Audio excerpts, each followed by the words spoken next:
in Zoom, then that way my colleagues will be sure to see your questions and we can include that in the Q&A.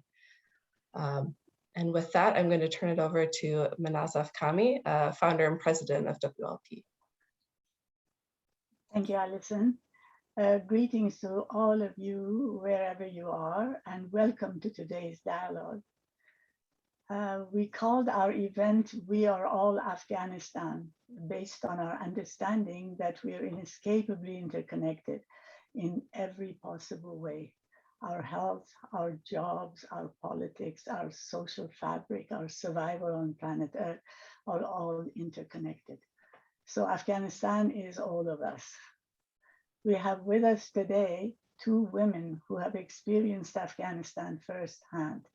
As children, as young girls attending school, the first Taliban takeover, exile and return to rebuild a demolished country, only to be thrown into exile again. Sima, Samar and Habiba Sarabi have experienced this history personally, from their grassroots beginning to the highest offices in the land and in international fora. And it will be an honor and a learning experience to hear them and engage in dialogue with them. The four of us with Thoraya Obaid have a lot in common. The region and culture, our passion for human rights and women's rights, and our work in multiple arenas of non-governmental and governmental areas. Thoraya Obaid and I began by studying English literature and moved into civic activism, in my case, government, and in hers, the United Nations. Her service to the human community, and especially to women, is amazing. Her actual battle that has helped us all so much is to bring the idea of the significance of culture and values locally to the international community. And she and I have started by studying English literature, as I say, and that has helped us to connect West and East through art and literature. And she has been invaluable in understanding the global situation, the connections between East and West, and how we can mobilize both parts of the globe for women's rights. I will turn to Thoraya Obaid, former executive director of the UN Population Fund and Under Secretary General of the UN, and ask her to introduce our guests today.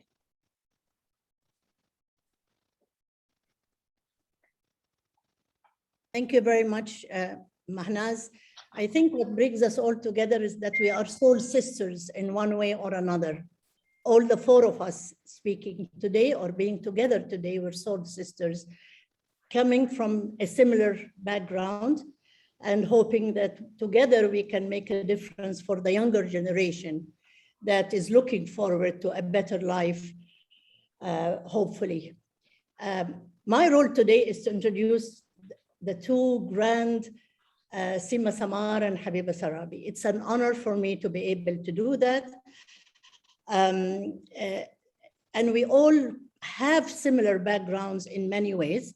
I'll start by Sima. Sima, you are our sister in so many ways. As a medical doctor, you had certain vision of what a medical doctor, why you became a medical doctor at some point.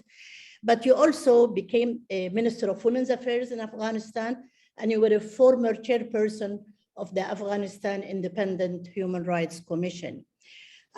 You advocated for human rights for so long, and luckily the UN was able to learn or receive some of the wisdom of your experience by having you a member in the UN Secretary General High-Level Panel on Internal Displacement, because you have that experience as well. And she is also a member of the board on mediation. Sima has a long, I won't go a lot, but I think one more thing other than her official positions in Afghanistan, and this is very important. She held the position of vice chair of the emergency lawyer Jirga, and that is a very important consultative body in Afghanistan. And she was the special rapporteur of human rights in Sudan, bringing some of that experience to another country. So Sima, it's really an honor for me to see you here. The other sister we have is Habiba Sarabi, and she is the former governor of Bamyan province and the former Minister of Women's Affairs in Afghanistan. And of course, it is not easy to be the first governor of any province in Afghanistan and Bamyan, in particular in 2005, and then Minister for Women's Affairs 2002, 2004. And I think it is very critical as well that she was appointed as the deputy head of the Afghanistan government High Peace Council, a very important body that was established earlier to negotiate with the Taliban, and she was a member of the peace negotiation team for the Islamic Republic of Afghanistan. Habiba received the UN Peace Award in 2016, and we think this is a big honor, and that shows how much peace, development, and so on is in the lives of both of you. So my first question will be to both of you on your childhood. Give us an insight into what was your background, how did you grow up in the pre-Taliban Afghanistan? I'll start with Sima. Okay. Good morning, good afternoon, good evening to everybody who is part of the program, and thanks to you, Thoraya and Mahnaz, for organizing this program. I grown up in Helmand, whereas currently, or even before, it was really an insecure province and more violent province. I grown up in Helmand and I gone to co-education school. I would say Afghanistan was not a very developed country and it was not very rich country, but it was peaceful country. Imagine 57 years ago, I gone to co-education school and I studied in Helmand and all the way until I was graduate from 12. And then I also participate in the entrance exam for university, and I was able to join the medical faculty in Kabul University. That was also, of course, co-education. And I remember that nobody was really in Helmand, where people are more conservative. On that time, nobody was opposing what we were wearing and what we were studying. I mean, we didn't have to wear a specific uniform, but there was uniform for the school, which was a black dress and then black socks, not really sorry, Thoraya, the Arabic black hijab. So it was not that way. But yeah, it was, we were able to travel from Kabul when I was in Kabul University to Helmand by bus at night, and nobody was bothering us. I mean, we didn't have the burqa or the hijab, either with our jeans or with our skirts.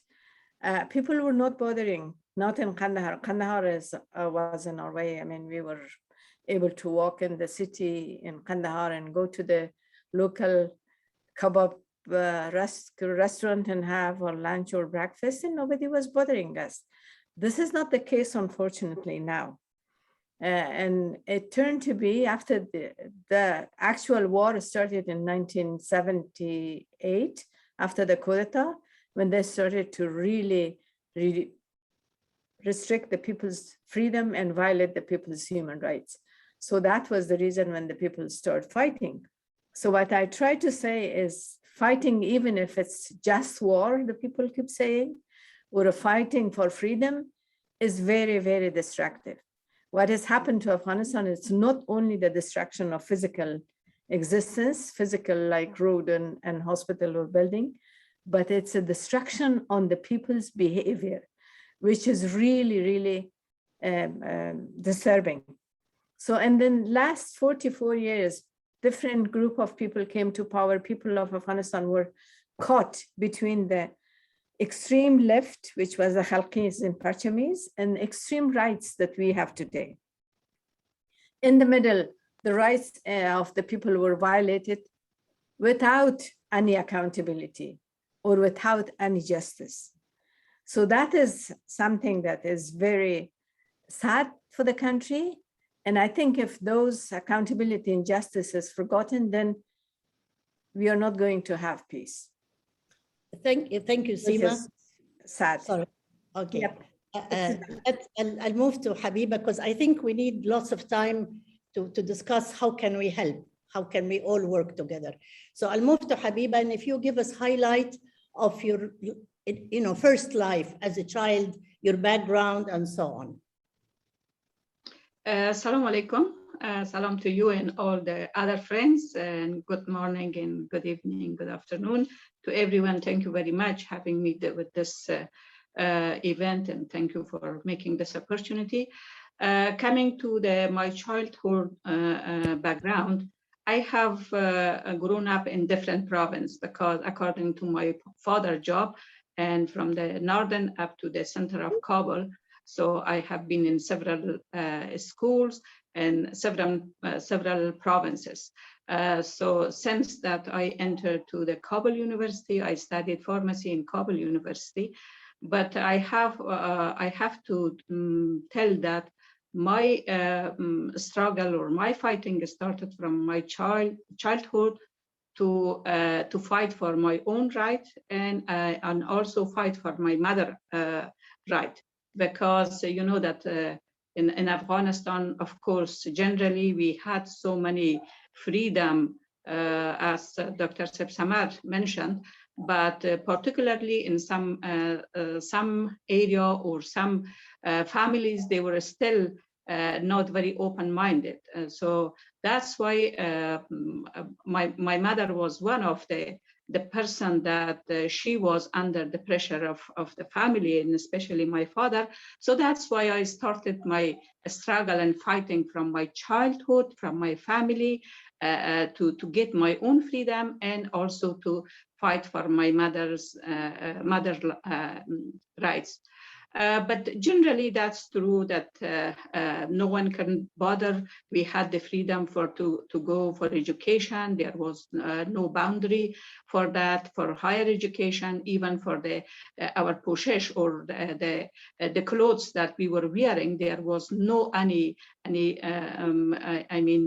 restriction for that to wear which sort of hijab or clothes. We had this freedom in our time. So, but of course, from rural area up to the urban area, there were some difference, but gradually it were moving on the right side, and according to the law, we had that the rights to choose our clothes or to go to education, to higher education, and so.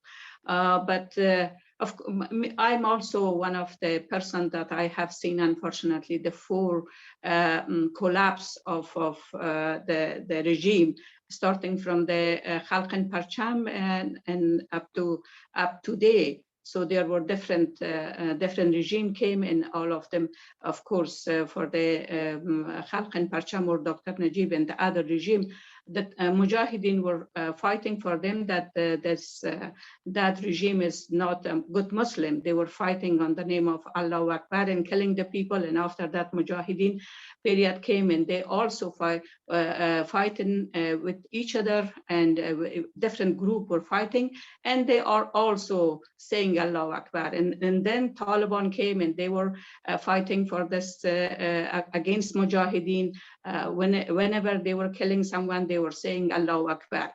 And at the same time, and now with this period, or this 20 years period, Taliban, the things or the distraction that they did, all of them, they said Allahu Akbar.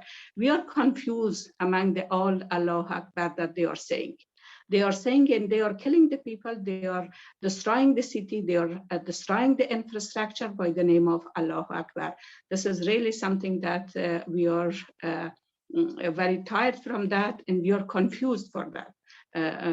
This is something that I want to say. Of course, after the first time that Taliban occupied Kabul, I went with my 3 children to Pakistan and started some work with the refugee camp as a trainer, a teacher trainer, to teach the other teachers on the refugee camps.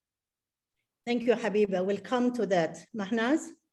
Well, I would like to ask both Habiba Jan and Sima Jan about their first experience of exile.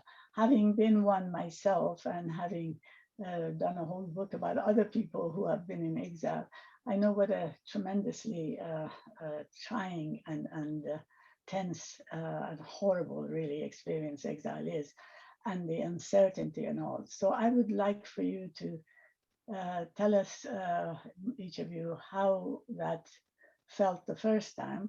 And in the case of Habiba, you just mentioned the work that you did in the refugee camp. And I had the pleasure of working with you back then when you did Claiming Our Rights. You used the manual that we had prepared in Persian, and you were happy with it. And it was such a good thing to hear from you after you went back, what the experience has been. So let's start with Habiba, and then we'll go to Sima. When I was for the first time of when Taliban, the first time occupied Kabul in 1996, I went to left Afghanistan and went Peshawar, and there, of course, we started to work with refugee camps, not only with this to train teachers over there that they could get education to the children, to the refugee children, but we had so many good program with the AOL, with the Sakina Yaqubi about the women human rights, the manual that you were talking about. That it was really something that it was opened the way for the other teacher, that we were together like a colleague there, and it opened the way to how to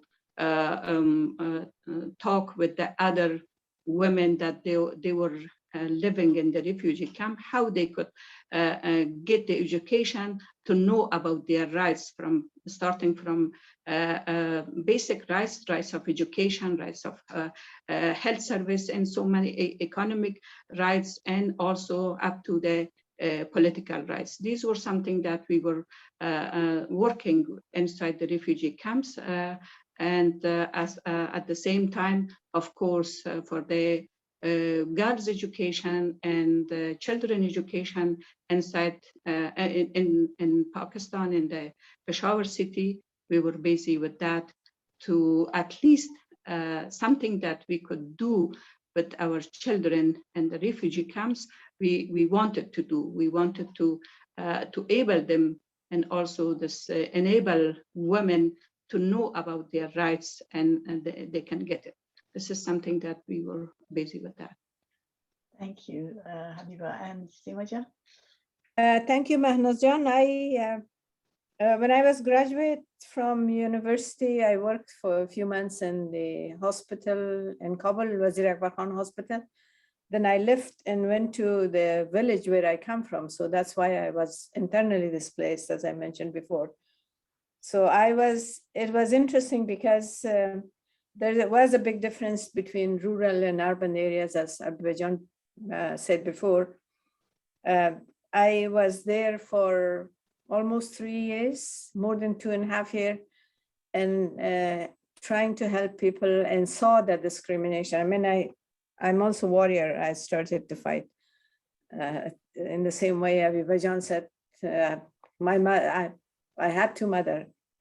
So I also fought for my mother's rights, beginning at when I was in 6th grade. But anyway, I was there for helping people. The area was free. And I saw the poverty, and I saw the role of women in the society, which was, I mean, quite difficult. And then I had to move to Pakistan because I had a son and there was no time. There's no school for him. So I moved to Pakistan in 1984, in November 1984. Become refugee in Pakistan. It was difficult experience because I start to work in a hospital where they had a female branch for the Afghan refugees, which was a very old hospital, which was built by the British when it was Pakistan and India was together. So in 1985, the hospital was 100-year-old. So I started work there and then going to a camp twice a week and saw the suffering of women and feel it personally. Then I decided to start a hospital for women and children because one early morning when I went to the hospital, I was kind of a revolutionary. So going early in the hospital and staying until the last patients because it was my own people. So I saw a young woman came with eclampsia with a very tough convulsion. I ran to pharmacy was closed, the delivery room was closed. So I decided to start a hospital. I started the first hospital for women and children in 1987. Then almost 2 years in that hospital. And then I moved and started another hospital. With the hospital, I started the female nurse and midwife training. And then I started a girls' school because there were no girls' school, and started hospital in Afghanistan in 1988, the construction of a hospital. It was interesting because the Norwegian foreign minister came to see the hospital I was running in Pakistan for the refugees. He said, what can I do, Sima, for you? And I said, can you pay for a hospital in my village? He said, can you bring me a proposal until tomorrow morning? And that was first time in my life that I heard the word proposal. I called an Afghan engineer. I said, can you draw something for me until tomorrow morning and calculate the cost? So before he leaving for the airport, I gave him the proposal, so-called proposal. It was 2-page. But then he accepted and he gave the money, and I started the hospital in Afghanistan and then slowly school, because I do believe education is the key to change the mentality of the people. So I started schools in Pakistan for the refugees, where my students all graduated from Harvard. They got PhDs and some of them are already teaching there. And then I started school in Afghanistan for boys and girls. So that is focused a lot on helping women. That's why I was advocating for women's rights, very much involved in the regional network among women, and fighting for these women's rights and women in development was a big issue for me. So it was. Jan, I hate to interrupt you, but actually you were telling us what you did on your first return, which is going to be very helpful as we think about how we're going to help this second exile that's happened. But that goes into the next one. So I guess, Thoraya, John, you want to continue that, please? Thank you, Sima. No, I think, Mahnaz, John, it's the experience to be in exile, particularly in Pakistan or in Iran, because you don't have identity, is very tough. It's very, very tough. It really is. So being in Pakistan for 17 years was not easy. But we were able to. Harder than, for instance, in a Western country? Yeah, the Pakistanis did not ratify or did not join the refugee convention, so they don't give any status, let's say. And you see that how the overall policy of Western countries and Arab countries in Pakistan really promoted this very extreme right-wing conservative people. So the life in Pakistan for women to be active in work was not easy at all. And it was Islamization of Ziaulaq as well. So quite tough. Thank you, Thoraya. Okay, well, we'll go back to this issue of how can support be given to women who are outside of Afghanistan, and another conversation on who are inside. But just one more point, that both of you have been very active in Afghanistan. Can each one of you just highlight the main challenges that you personally saw, lived through, felt in your work, in your advocating, in relationships, in building institutions, just the main challenges that you have felt, which I'm sure women leaders will also face. We'll start with Sima or Habiba. Let's start with Habiba. You've been talking, so I'll let Habiba. Thank you, Thoraya John. Working as a leader inside Afghanistan, a country that all male dominated, and they are always, I mean, especially within this 40 years, the main focus is mostly on, they are focusing on men, and they want to sidelight women. It's not easy. It's not easy work. Of course, I started after this, when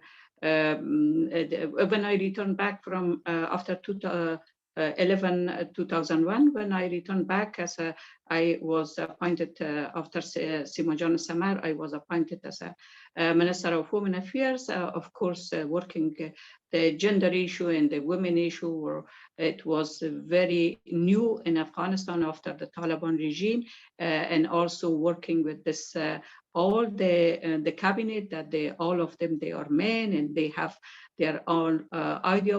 It was not easy. And after that, I came to return back to as a governor, because I was the first female governor in the country. So working with all men and the society and the community, although the Hazara people and the community that I was working in Bamyan, they were much more open-minded than the others. It was not easy.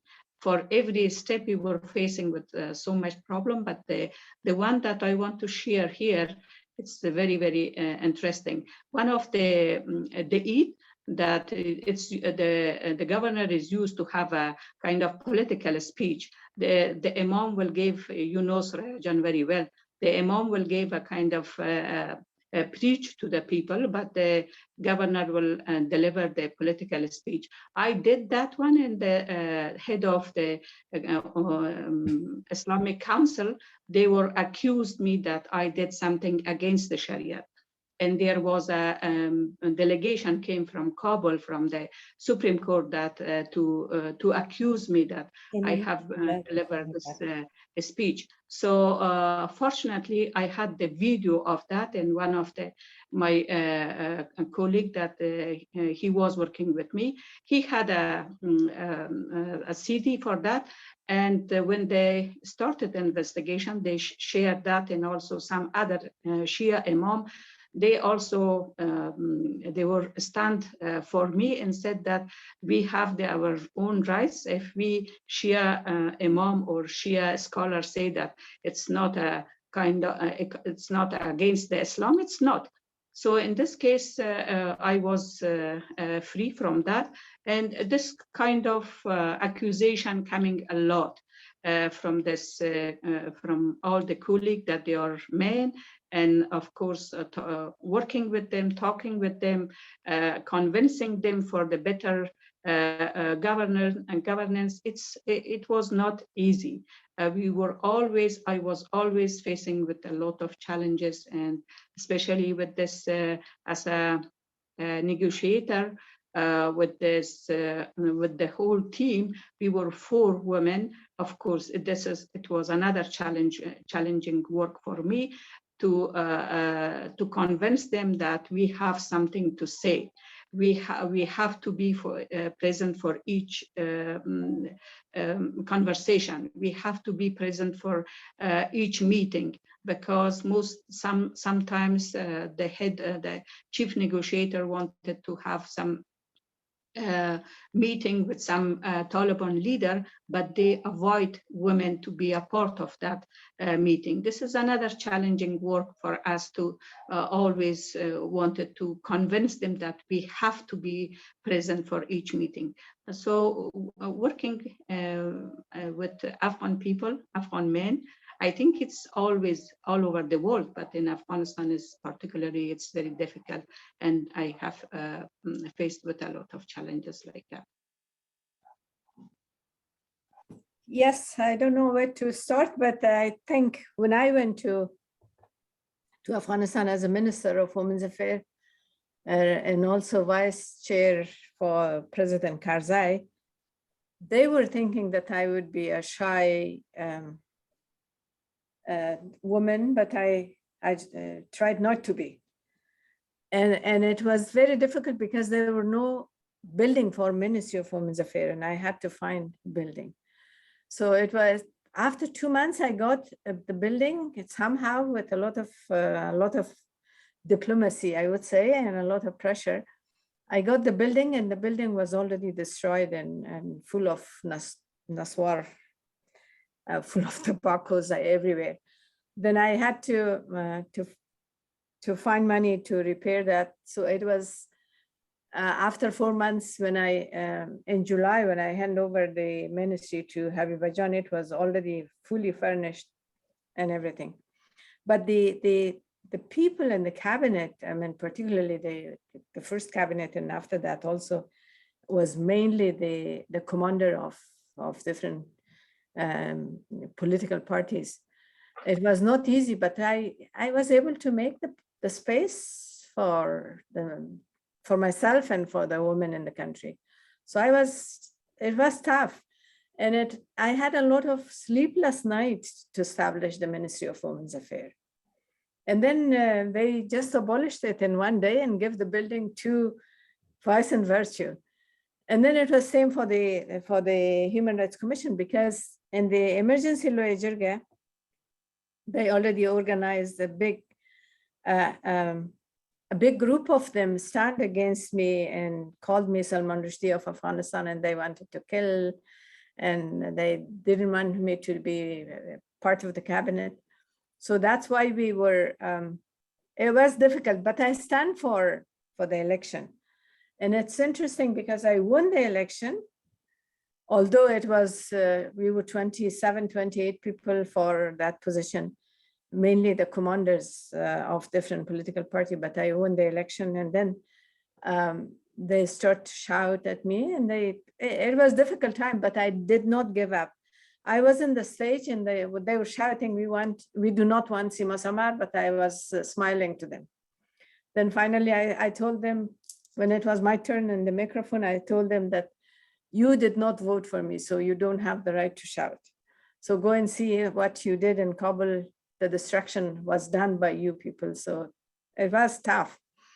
But then they gave me the ministry, the Human Rights Commission, which I was already responsible to prepare for that. They were thinking that the Human Rights Commission is not a very important position. So they were happy to give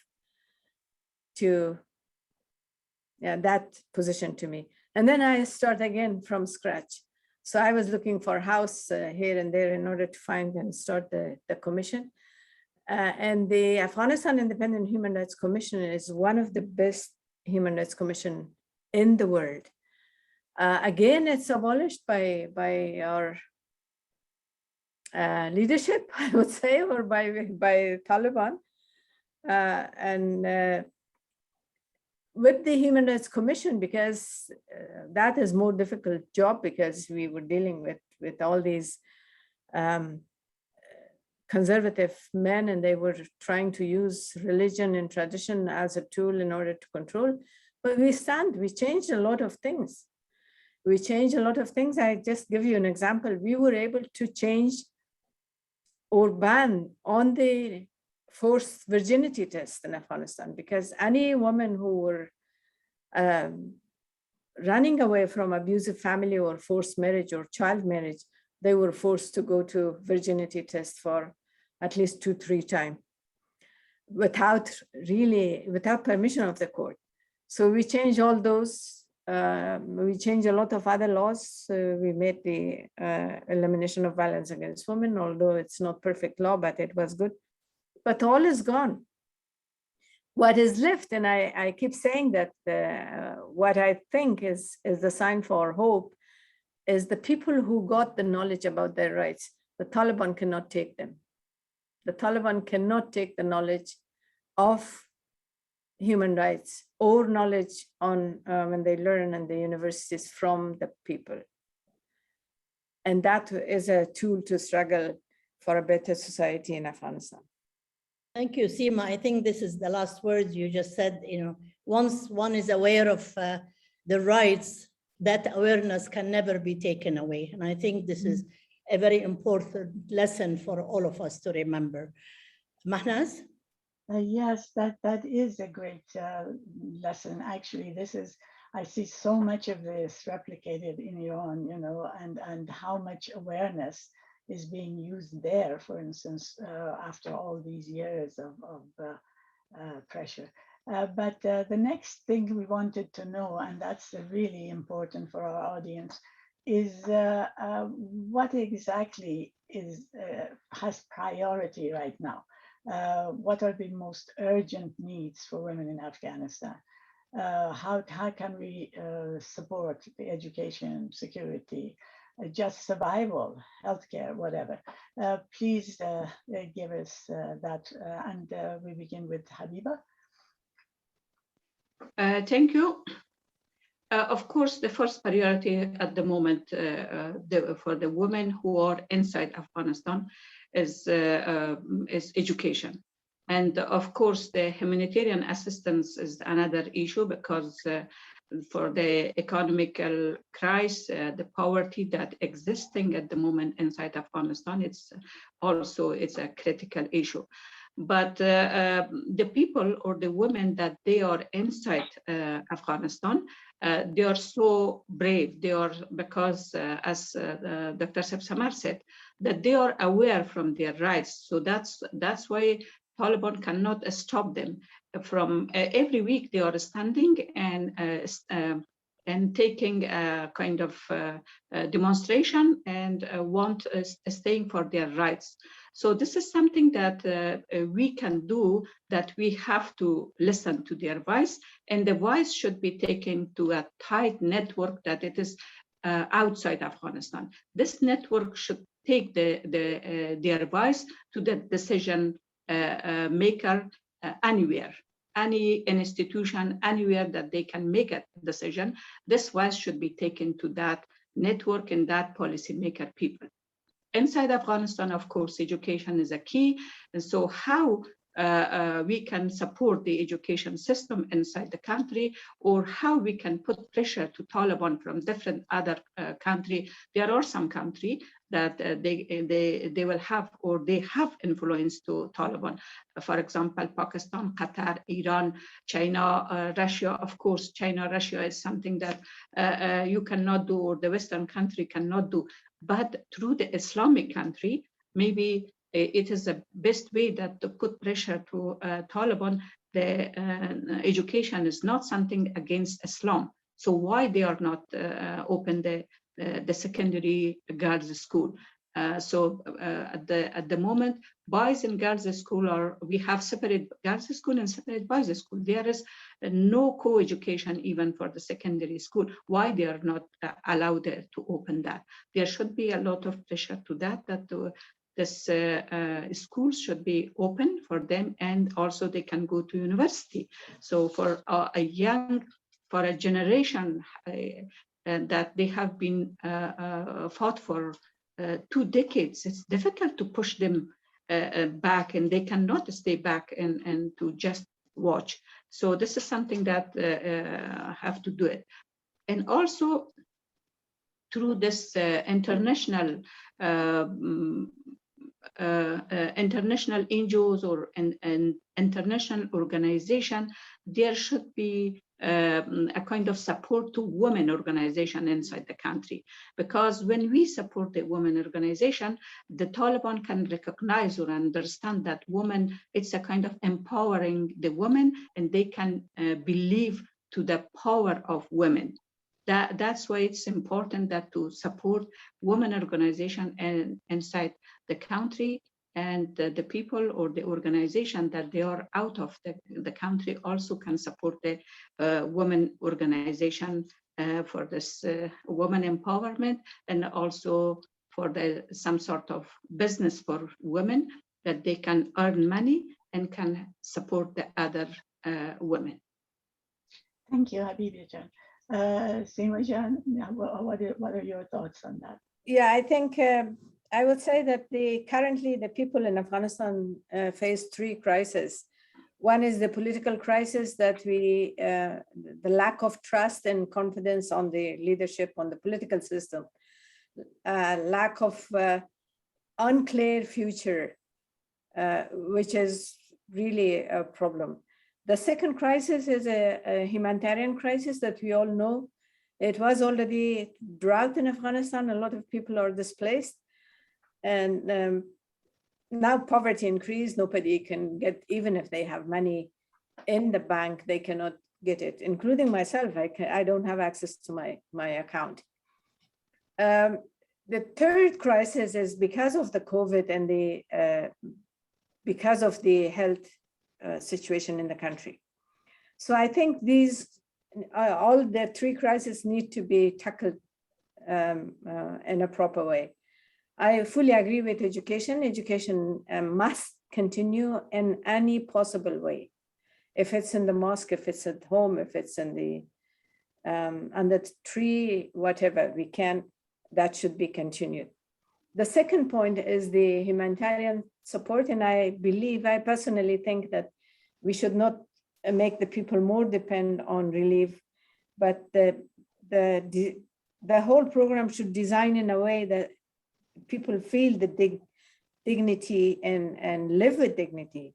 In a dignified way, it should be dealt with people. Unfortunately, that is, I don't know how it was planned, but it should be through NGOs, local NGOs and United Nations and international NGOs, but clear mechanism to monitor and not allow discrimination and corruption within the distribution of the help. But again, I would say that create job opportunity by the product which is introduced by women, and give them the confidence, the self-confidence that they can stand for against these. The third point, I think, is the health. We really need to help the people with their access to health and reproductive health. I call that we should support women and their access to reproductive health, including contraception, because we need to give them the possibility to choose the number of their children, because we have more children than the resources in the country, and that is, of course, increase the poverty and increase the radicalization of the young, particularly boys in the country. Fourthly, I think it should be put a lot of pressure on the countries who are supporting Taliban. And it should be engaged with Taliban, but not recognition, not bribe them. Do not recognize them, but be engaged with them and put condition on any support to them, not to the people. The people should not be punished because of the bad leadership that we have in Afghanistan either, if it's Ghani or Taliban. The final point I would like to mention is that the commission of war crimes and crimes against humanity should be condemned loudly. What happened today in Kandahar. And there should be no negotiation on principle of human rights. Human rights is not Western values, it's a human value. And who do not deserve to have access to clean water? who everyone deserves to be free from fear and wants. And that is the right of the people of Afghanistan, and particularly the women in Afghanistan. So because the current situation increase the violence against women and promote child marriage, selling of the girls, and forced marriages, forced prostitution, and those should be avoided if we give them the possibility to live in a better, dignified way. I spoke a lot, sorry, I stop here. That's okay. I think, all right. Is it my turn, Thoraya, to ask question? Doesn't make a difference. I'll take over. Well, I think both of you, Sima Jan and Habiba Jan, were very clear in terms the needs in Afghanistan. And it's, and both of you are talking about human rights, the right of people to a life of health, dignity, education, respect, and so on is central. We move now to people who had to leave the country or who were stuck, like you, Sima, you were out and then this happened and so on. People who are outside, how can they be assisted wherever they are? Habiba is in one place, you are in another place. There are many who are not of your stature either, you know, people who are trying to live somewhere. How can they be helped wherever they are? In other words, the host country, the NGOs in the host country, and so on. Other than the first one, they should welcome them after all. But yeah, beyond that, what kind of help they need? Just a small one, I was attending a meeting of the Colorado Business Council or something. And Colorado is welcoming the Afghans who have arrived now in Colorado. I was very pleased to hear that. But the question was, how do we help them settle, have a life? So we start by Habiba. Thank you. Of course, the life is not easy for the people who left the country. We have unfortunately experienced from the past that to live in different, left the country. The first time when Taliban occupied Kabul in the 90s, for example, for myself, it was a little bit easier than this time. So we started to fight, to struggle. We were closer to Afghanistan, but the one that they were out of, I mean, not close to Afghanistan, this time many people left the country, more than the first time, thousands. So it is very tough for them, with the people like me, like Dr. Samar, and I have a very close friend that now she is in Germany, but I'm sure that if she will not be engaged, she will, I mean, face with depression. So this is something that it's a big trauma for the people who are outside the country. First of all, I want to request or to suggest that motivate these people, motivate them to be active in the social engagement, social activity, and social network. This is very, very important. This network will, when they share their problem and they share their pain, of course, it will make for them easy to live. Encourage them to be a part of the new community, because if they will not be a part of the new community and they cannot accept that one, it will be difficult for them to how to live there, how to pass the time. So that's why it is they have to be engaged and with the new community that they settle there. So also, and making this type of webinar or seminar or gathering, make them, I mean, they can find their own way that how to work. For example, during their workshop, that if the people, the guest, I mean the host and the host city, if they can make a different workshop for them, they will write their need, or they will do what they need. So in this case, with this a kind of survey or need assessment, it will be much more easy what to do for them. Thank you, Habiba. Yes, I think I fully agree with Habiba Jan, but again, I would go that they should be treated with respect and dignity, because they are, it's good that they receive them, but they are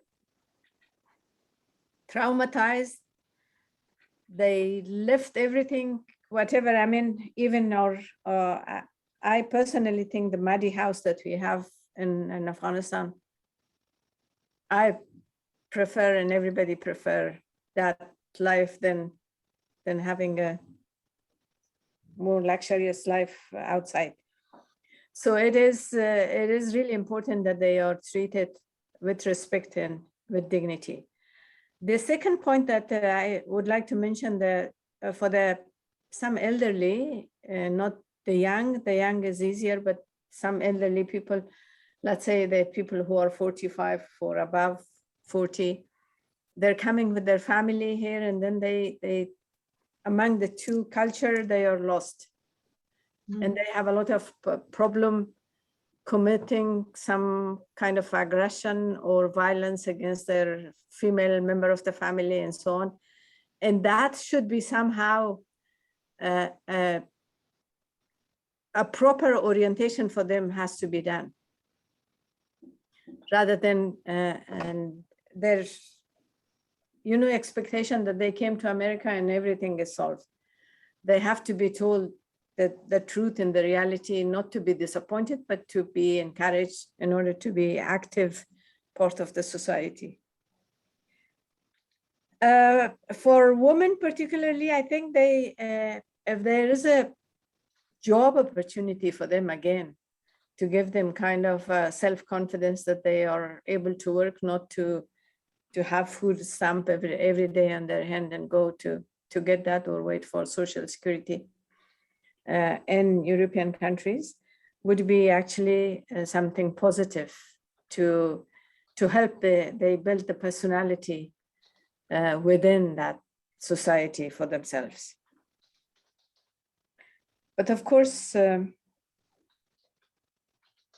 it's not easy, but it's not impossible as well.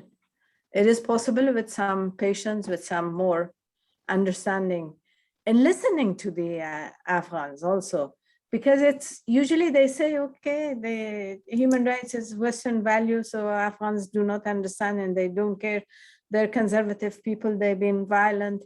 They never had a government to control or rule. It is not true. So I think those issues should be put aside and listen to the people and fulfill the limited basic demand of them, not, of course, not the luxury life, not the Benz car for them, but at least something that they could live with pride. Thank you. So the last question, and we have not too much time for that, is the most important, I think, right this minute, after you have told us what the issues are and the priorities. It's how do we mobilize the NGOs and the international community. And actually, I think that in some ways it's horrific right this moment for all of the Afghans, both the leaders and the grassroots, inside and outside. But at the same time, I keep comparing to our situation, the Iranian situation. Sima, you and I talked about this, that the one thing you have that is positive is at least you're not being demonized. You see, everybody has a heartfelt sympathy for what you're going through. When the women of Iran were sent into exile, so many of them, we were demonized, you see, and even the international community sometimes thought of the new government as the Gandhis of this world, of the prophets of the coming time, and for a while sympathized with them and thought that they are the representative of the real culture that we had killed. So anyway, that's, at least I say that everybody's with open arms listening and wanting to hear you say what should be done. And of course, we do have now the digital component, which we didn't have then, of how we can do inside-outside communications and learning and so forth. So please tell us what the solution is, and we will move on your behalf and support as much as we can. Because really people don't know very much about what they can do. They're all wanting to help, but they really don't know how to do it, you know, what positions to take, what areas. And now you've mentioned the areas, but what kind of an advocacy plan, for instance. Tell us what you think. Vajan, go ahead. No, please. It doesn't matter which one goes first.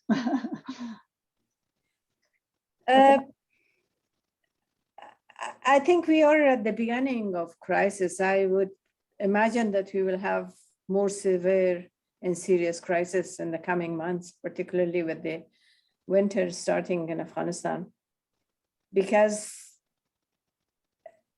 it's not possible to run the country this way, the way they want to run. And that, I think, again, we need to focus on human rights. We need to focus on a promotion of democratic values. I think the good part with Iran, although yes, it is difficult, it was that Iranians were more educated than Afghans. And Iran economically was in a better shape with, you have the oil and so on. We don't have that.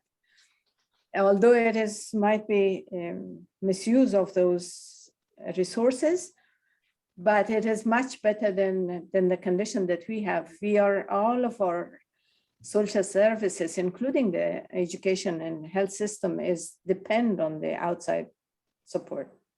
So one of the reasons that Taliban are trying to use, that they cannot pay the teachers, they cannot pay the health workers, and that is so difficult. But for the normal people, usually the basic social services, education and health is the face of government.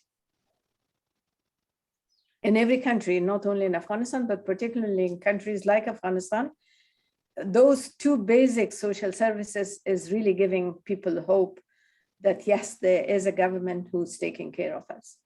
So we need to advocate for an inclusive regime and promotion of democracy in Afghanistan. And of course, and we also need to advocate that the problem in Afghanistan will not stay in Afghanistan.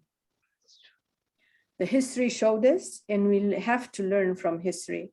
And I think one of the issues which is really needed, all the countries who were engaged in Afghanistan, they have to do an assessment of what went wrong. So they should not repeat it in another country. So that is something that we all should do. Thank you, Sima Jan. Habiba.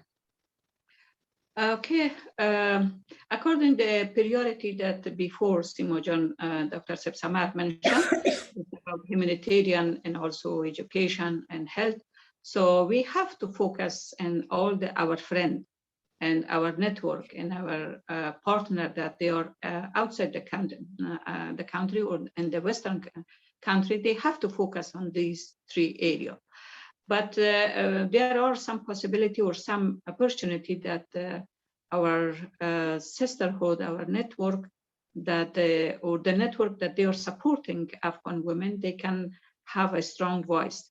I think 27th of October, there will be a kind of European European Parliament will hold a meeting for this, and to want to want to listen the voice of women, Afghan women, that they are out of the country in the European country.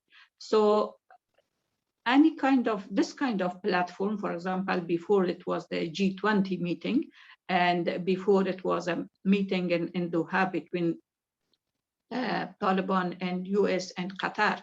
So this type of platform, we excuse me,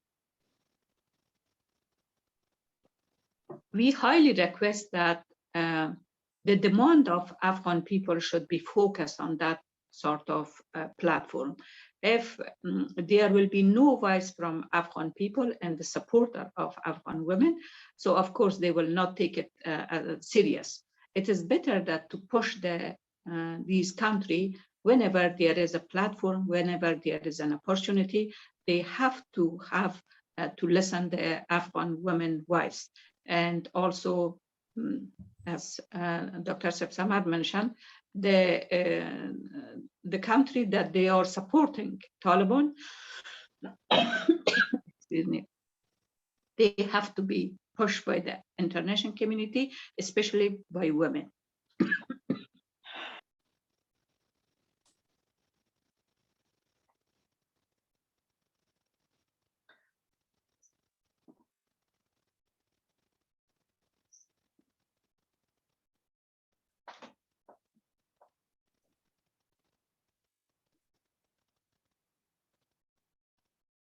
Mahnaz? Yes, I think that she. Habiba, yes, I think she was having a problem swallowing, yeah. No. But I think she pointed very clearly to what I think needs to be done as a whole to mobilize support and so on. Here she is, she's back. Are you okay, Habiba? Yes, I'm okay, just fine. It happened. I'm finished. Okay. Go ahead, Thoraya. Do you have a sort of a? I think that we will be opening the question and answer Yes. soon. There are so many questions on the chat. I have been following the chat, and some of what you said appeared in the chat, and there are other questions. So maybe Alison can take over with the question answer, and then we will wrap up. Okay. Alison, it's all yours. Thank you, Thoraya. And we have a lot of great questions coming in, so I'm going to first apologize immediately that we won't be able to get to all of them, but we do have about 15 minutes or so for Q&A. So the first question that I'd like to ask came in from Nadare Shamlu, and she said, given these tough experiences and amazing perseverance of women in Afghanistan, is everything lost with the Taliban takeover? And then she asks, what can be done by Afghan women inside and outside, and how can Muslim women and men from elsewhere what can they do to prevent that all is lost? Should I jump in? Sure. I think everything is not lost. As I said, that the knowledge that the people have, they cannot take it from them. But of course, the situation is quite desperate and it's quite difficult. And I think that the other point that I would like to mention here is that as we called for more support, political support, and also financial support for the people in Afghanistan. Again, I insist that we should create some job opportunity, particularly for women in Afghanistan. If you cannot do anything else, buy their handicraft. That is good enough for them to survive. I stop here. Go ahead. And we have another question from, it's really wonderful. We're seeing many familiar names and some of our partners joining us. Waysan is joining us from Malaysia, and Arub is joining us from Jordan. They both have similar questions. How can women's funds best and safely support Afghan women and girls in Kabul, Afghanistan, and refugees in surrounding countries? And Arub asks, how do you think international aid can reach at least partially the women in Afghanistan and not only the Taliban?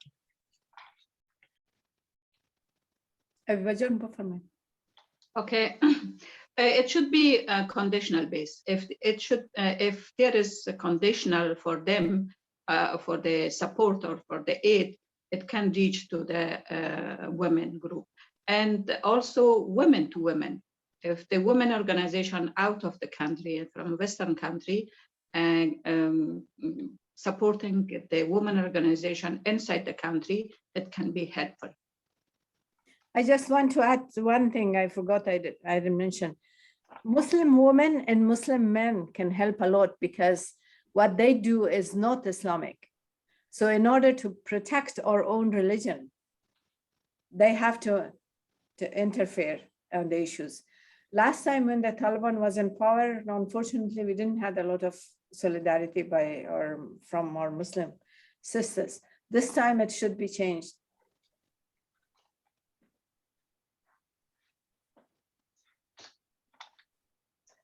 Okay, Alison, you're muted. I'm sorry, I was muted. Our next question asks, what do our panelists think about the diplomatic talks with the Taliban? And I think this is specifically referencing the Turkish foreign minister and the Indonesian foreign minister who are planning to go to Kabul. They say that they will talk with the Taliban to advocate for inclusion of different ethnic groups and women's rights. What are your thoughts? Well, I think I said before that they should be engaged, but not really recognize them.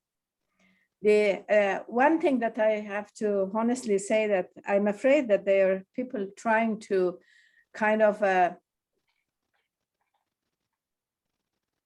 reduce the bad faces of some of them and try to show that how good they are.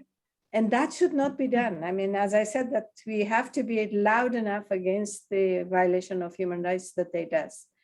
It cannot be done this way, that exclusively one group of people, and imagine that the person who is, for example, there's the dean of the Kabul University, people who has PhD and should work under a Maulavi who has not been to school. So those things has to be said and loudly criticized. If I may, Alison? Yeah, go ahead. Okay. I think the Taliban, of course, wants to get legitimacy. Always they are talking about this.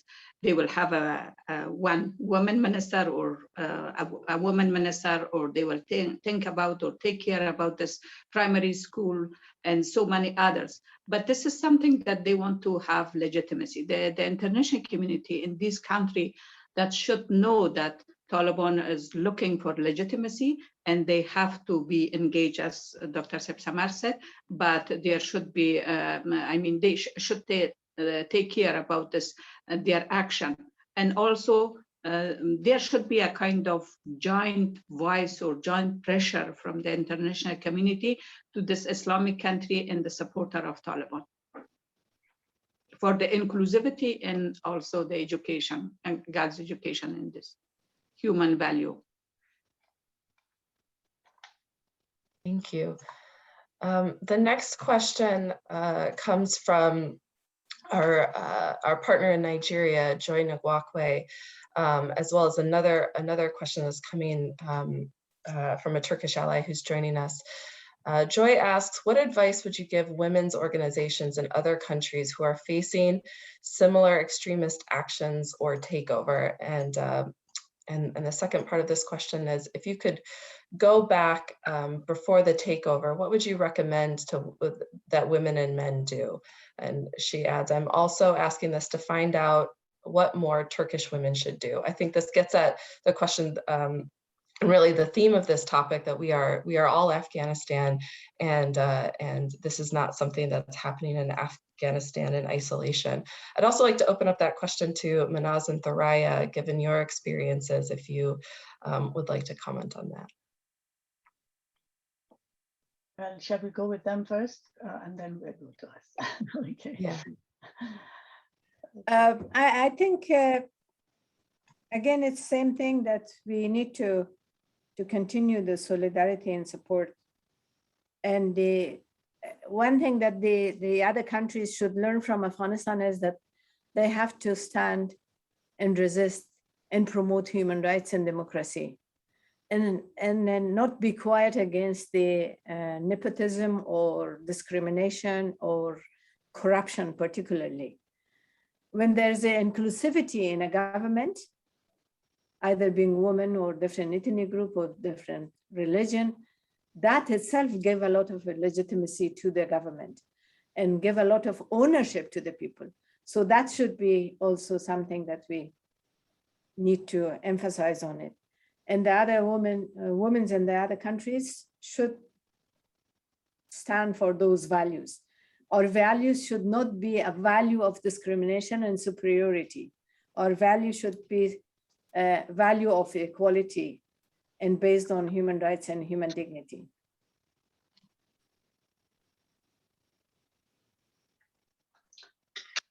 And Mahnaz John, if I may to share, Please go. Especially about the extremism.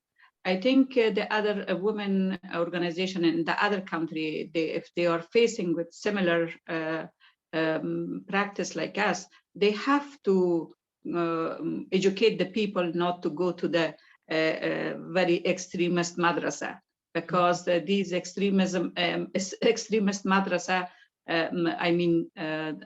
they brought us a lot of problem. So if the education can be done in a proper way, in the right way, so it's much better than these madrasas. So we have to fight for extremism and to educate people to be more open-minded. And for the Turkish women that they can do, I think Turkish women can do a lot if they can lobby for us, to stand beside us and to advise their government for this good engagement with Taliban. It will be good. For example, I have worked with some women that they are working with the Ministry of Foreign Affairs of Qatar. I talked with her with this with recently meeting that they had with the Taliban and also with the US. So for girls' education, the stand of Qatar is much better than that. For example, two months ago. 2 months ago or 3 months ago, they were more supported Taliban. Now they are a little bit taking caution and saying, talking about the inclusivity and also about the education. So you have seen so many examples and standing of the Qatari leadership. So the Turkish leadership also can do something, but women in Turkey will push their leadership to stand for the inclusivity and also for girls' education. Great. Thank you so much. Alison, is the Q&A over now? Or? I think we have time for one more question, but I'd also like to ask or give Mahnaz and Thoraya, if you'd have anything to add about what other countries can do in their own societies to push back against some of the extremist elements that we're seeing around the world. Thoraya, do you have a comment? Well, to push back, I think it has to be a change of dialogue in the society itself. It has to be campaigns explaining what extremism is about, how does it hurt societies. It has to be included in the school curriculum. And here in Saudi Arabia, we're having, new curriculums are being put in place because of the previous period of that promoted extremism and so on. So it really needs to have an official rechange of the dialogue. and of the way teachers speak, the way doctors speak, anybody in the society. It's not an easy process. We are still going through it, but it is something that has to be done through a strategy with consciousness and awareness that the dialogue needs to change from why the dignity of human beings can be protected within the culture as well as within the overall universality of human rights. I think this is a very important national change that has to take place, and a global change as well. Can I add one sentence? I think it requires strong political will. Yes. And that political will should come by the pressure put by women within the society. And of course, access to health and reproductive health is also something that we should work on it, because we have all these young, jobless, uneducated, frustrated men who try to find ways to kill the people. Okay, so I would like to say here something that our dialogue partners and our leaders in this discussion may not particularly support, but I would like to invite the two of you to take the lead for us in the sense that all of what you said is amazing. It's really tells us things that many of us did not know, this whole trajectory of change in Afghanistan and what you've gone through back and forth and what has caused the situation that is right now there, much of it international and not led by the inside the country. But I think now that we're facing this horror, without having something outside in the sense of a non-governmental organization that can give advice and assistance and bring together the people who are really dedicated to helping, not simply because it is Afghanistan, but because it is going to be the world. So the global women's movement from the developing world, especially, and some of the Western elements of it as well, would like to help. But there is leadership needed outside, and like we have done, you know, the Iranians have done time and time again. There are hundreds of women's organizations outside helping in different ways. You have to lead the way to create an entity where people can ask questions, people can direct funding for various areas they're interested in. They should help. Sima John is already tired thinking of all that she has to do. You know? But we'll No, I had another Zoom before this. So okay. You have to have fewer Zooms except the ones that get you to do this, you know, so that we can, you know, like for instance, one thing you said, which is amazing, is the dilemma that we all had. What is going to be helpful to the Taliban and what is going to be helpful to the people? Because we have the same thing in Iran. You forgive me for bringing this up all the time, because there's so much of it that has been so real for us.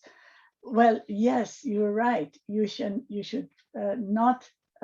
suggest assistance by the World Bank, for instance. Nader is from there, that's the background, is working in that direction. The World Bank helped education, should continue to help education inside Afghanistan, but don't recognize the Taliban. You see, this is a very important thing. People can't tell the difference between helping the Taliban and helping people who are in poverty and can't even survive the circumstances. Your knowledge of the situation and your knowledge of the international community, as well as the national, as well as how the government works and cultural, is priceless. So you should help us to help your people. And I know you're doing it, and you already are. I know I've helped it. I know what you're going through. That you already have so much to deal with, but somehow help us put something together. You know, I mean, we were thinking of putting something together. If you would just do the advisory and lead us forward. And we will get the other organizations that would like to help and they don't know how. So I'm sorry to bring this up right now when you've had your second Zoom already, but please keep it in mind and know that your expertise, leadership is priceless. Nothing can replace it. And all that has to be done cannot be done without people like yourself, like Habiba Jan. You know, I mean, the kind of experience is irreplaceable. So please guide us. Thank you. Okay, is that enough pressure? Oh. No, we spoke about it. I think we try. Honestly, I don't know about Azerbaijan, but I am still like a nomad. I have to settle first to do, when I do something, I should not make a mistake or should not do a harm. So that is something that we are already thinking, and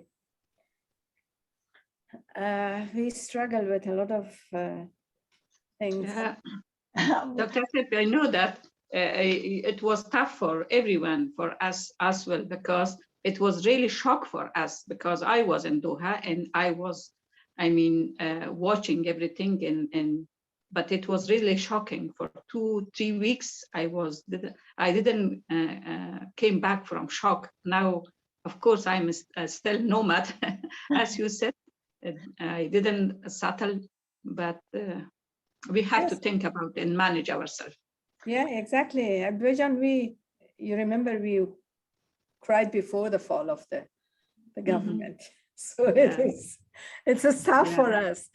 And so anyway, but yes, Mahnaz Jan, we will do it with your support and all of the other sisters' support. But we have to, I think we have to only to be careful to not to do harm rather than yes, of course. Rushing something quickly and cause harm to the people. Of course, and also just think about it, and also if there's some way that the people can help in your own transitions, that you need support. So anyway, if this is supposed to be a conversation, Thoraya, I'm sorry. Are you going to say something very reasoned and careful? Just a few reactions to close up. I think the one issue that was raised was we should ask what went wrong. And I think this is a very important question. And since the Afghanistan crisis started, I've been delving in Afghan history, US relations, all kinds of things. And basically what I learned from all of that is that nobody understood Afghanistan as a country, as a structure, as social values, as all kinds. It just was not understood. And that reminded me, and many of the references link what the decisions in Afghanistan to what's happening in Iraq. And it's the same story. In other words, what we are facing is that countries, history, culture, well-being, whatever is not understood. And I think this is where in the Middle East, at least, the word democracy has come with a gun, with bombs. And it has made the word democracy, people are skeptical. Democracy for them, not democracy for us. And working with the concept of allowing democracy to flourish, we need to have demonstrations of democracy that comes with peace, and not democracy that comes with bombs and guns over the heads of people. I think this is one lesson we are learning as we go along. The second lesson that I got also is the whole extremism. You know, there are so many definitions of extremism. Who is extreme? According to what standard? Whom should we kill? Is it Al-Qaeda? Is it Taliban? Is it this? Is it that? I think, again, we should not kill people abstractly Exactly. under the guise that we're fighting extremism. People's lives have value. And my feeling for this past decade or so, more than a decade, is that people's lives really has no value. And that's what Sima and Habiba were emphasizing. We have to consider the value of human beings and how they can have a better life in their countries or wherever they are, but living with dignity. The third one that we haven't talked about, but it came in some of the chat, was what are the roles of Afghan men?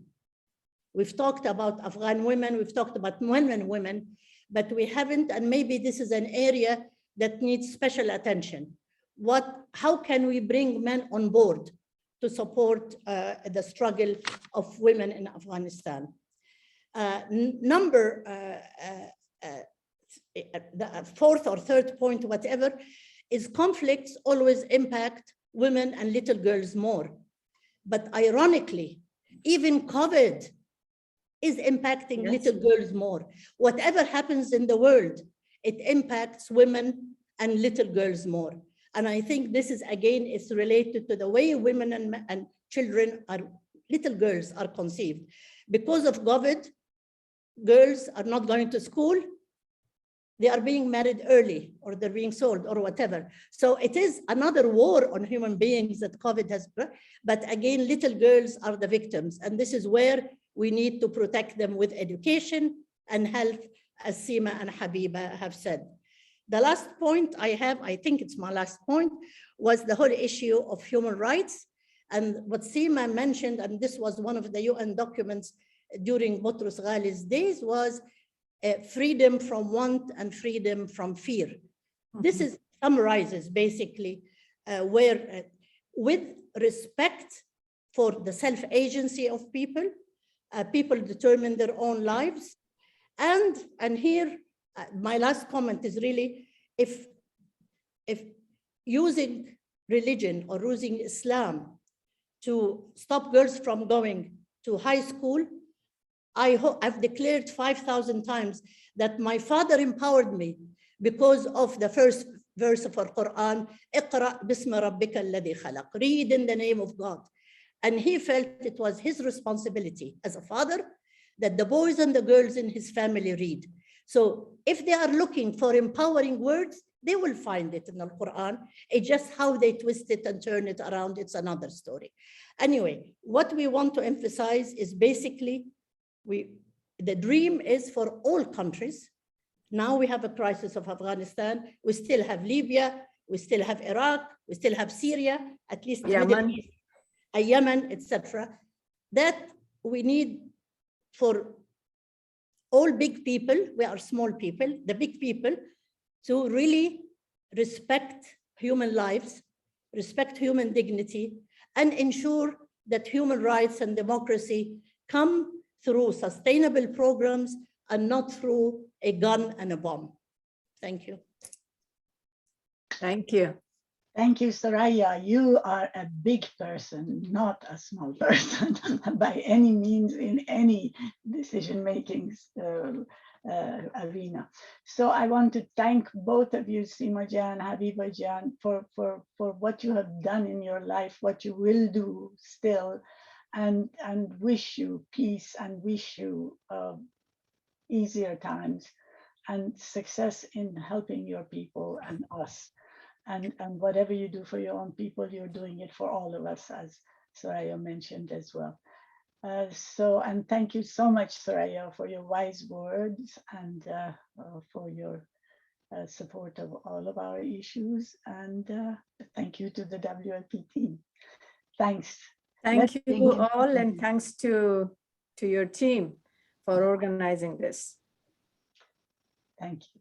And Khuda Thank you. Hafiz to everyone. Khuda Hafiz. Khuda Hafiz. Khuda Hafiz. Khuda.